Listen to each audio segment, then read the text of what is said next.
Hello, we have an unattractive loaf here coming live from my bedroom. Probably not live when you're watching this. I wanted to comment on the vegan gains getting deleted off of YouTube, and the response I've seen from everybody is just, who gives a shit because I didn't like him, therefore it's okay. No, it's not okay. You can't just pick and choose the rules. Like, oh, well, it's okay because I don't like him personally, therefore it's okay. He went through a ton of effort to try and he deleted all videos just to try and keep up with the whole adpocalypse situation, the updated guidelines, all that crap. Just to keep everybody happy.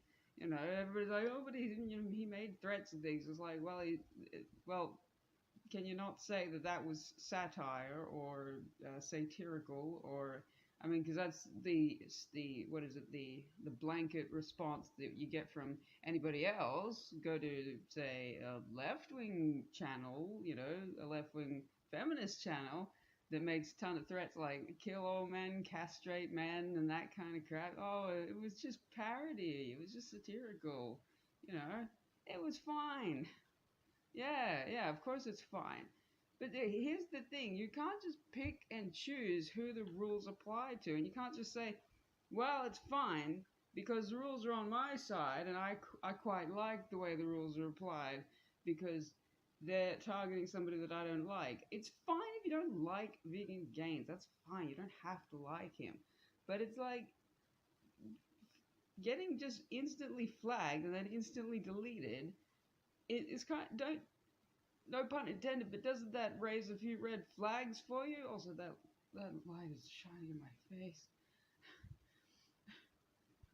But yeah, because see, the problem with this is, and this is why people care so much about freedom of speech, because when you take away certain freedoms, right? Now, you might be okay with that, and that's fine, good for you. You can have whatever opinions you want.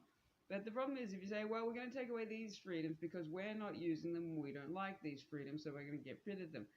What happens is, the next time somebody else comes into power, you've set up a great little system where they can just take away all these freedoms, and so then the next person that comes into power can take away whatever freedoms they like, and so on and so forth. And this is how we end up with dictatorships.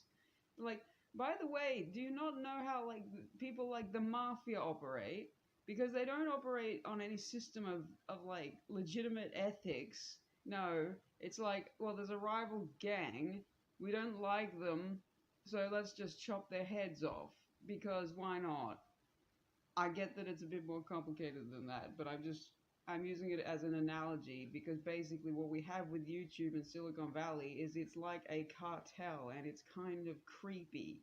They're just sort of going around blasting people with a shotgun, getting rid of them left, right, and center for what seems to be no reason, and it's kind of fucking terrifying. I'm sorry for swearing, but I like swearing, and I don't monetize my videos because nobody watches them anyway. I do them just because it's fun. And I really don't like the idea of just some rando coming along and blasting my meaningless little channel with a shotgun just because it offends somebody's delicate sensibilities. Grow the hell up. If we're talking about somebody who is genuinely being hurt, or if there's genuine crime, like something like child pornography, pedophilia, violence, that kind of thing, I get it. And now you can go ahead and say, look, YouTube's a private company, they can do what they want. Well, sure they can, but there is precedent. There was, I think it was Marsh versus, I'm going to get this wrong, aren't I? I think it was Marsh versus Alabama. It's quite old, decades old case, where it was a business town, and basically this woman, I think she was a Jehovah's Witness, and she was distributing pamphlets in this town, which was a privately owned business town. So even the streets were owned by this business, and they wanted to get rid of her because they found her to be a nuisance. So she sued, and apparently it went to the Supreme Court, and they said no, because it was acting as a public forum. Do you really not think that places like Facebook and Twitter and YouTube, do you really not think that they're acting as a public forum? Really?